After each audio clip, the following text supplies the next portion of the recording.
Okay, hello there, Our Lady of Lourdes and St. Anne's. This is information for you guys about your first Eucharist celebration.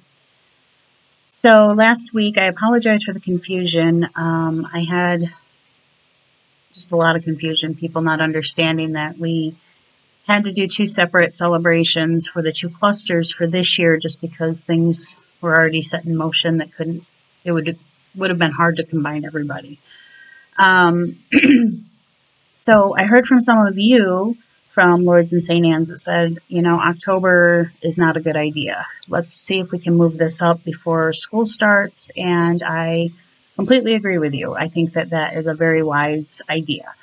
I wasn't sure why October was chosen. I guess what I also did not realize was how long ago that question was asked. And of course, that was the beginning of the pandemic. And it feels like it's been a million years since April, so things have changed. So what I did was I went ahead and I talked to Father Gary and Deacon Rabjohn and said, look, can we move this up to maybe August, September, if we can do that? And they said, absolutely, not a problem. So I have two dates for you guys to choose from. You guys are in a slightly different position than the other two parishes. So St. Thomas More and Queen of Peace only have two masses being said on a weekend. So they don't have as many options as you guys do, because you guys have all your masses open right now. So what that means is you guys have more room. So because there's more room, we can fit a larger group to do First Eucharist in those parishes. Okay, so that's why we're doing it differently for you guys on that end. All right, just to explain, because I'm not, so you won't have to sign up in the way that they did. It'll be a different setup for you.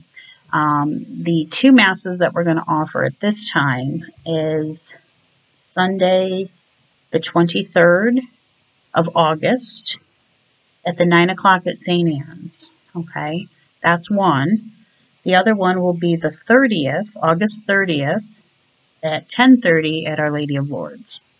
So those are the two First Communion masses that we have on the books for you guys. That may not work for some of you. Some of you may be on vacation, maybe are going elsewhere. If either of those dates doesn't work for you, no worries. Just let me know, and we will plan for you to make your First Communion at another Mass that works for you, okay, and your family. So that being said, before those two Masses, now I'm going to have in this newsletter a way for you to sign up for which Mass you want, and you can register your child, put your child's name in there, and then that'll tell me which one you're going to go to. The thing they have to do before that, so I've started making the videos. I've got the videos for the chapters of the book. So you're going to review the chapters with your child, right? I think some of you might have started. They've told me that you've done chapter 1 at least, or maybe up to chapter 2. But I'm going to put a video for each chapter. We're going to do probably 2 a week between now and that first August date. Now, we are going to do a rehearsal for you guys. So you don't need to sign up for the St. Thomas More rehearsal unless you can't make any other one. And that's fine. But the one for you guys that'll be specific to St. Anne's and Lourdes will be on Saturday, the 15th at 10 o'clock. Okay? So just to recap all that, the rehearsal will be at St. Anne's. That's for both Lourdes and St. Anne's, to do a practice run, to review, to make sure you're ready. The first Mass offering for you guys will be Sunday, August 23rd at 9 o'clock at St. Anne's, or the 30th at 10:30 at Our Lady of Lourdes. Okay? You do have to do a rehearsal before you do your First Communion. If you can't make that rehearsal date, if you can't make any of the rehearsal dates, Saturdays just don't work for you, give me a call. I'll meet with you and your family separately. We can do that at another time, but it does have to be done before they make their First Communion. The reason for that is, if many of you have not been back to church yet, things look very different and things are being done very differently. There's a lot of things that just need to be brought to your attention, and even how to receive communion with removing the mask and being able to receive. So we have to go through all of that with the kids. You do have to wear a mask. It's required. You must wear one for your first communion.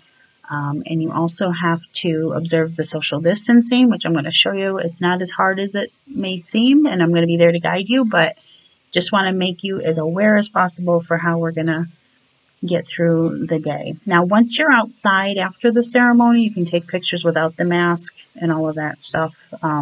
But because we have a lot of older people that go to church and we're trying to protect each other, and because it's the law, we have to have our masks on. So my thought is have a little fun with it.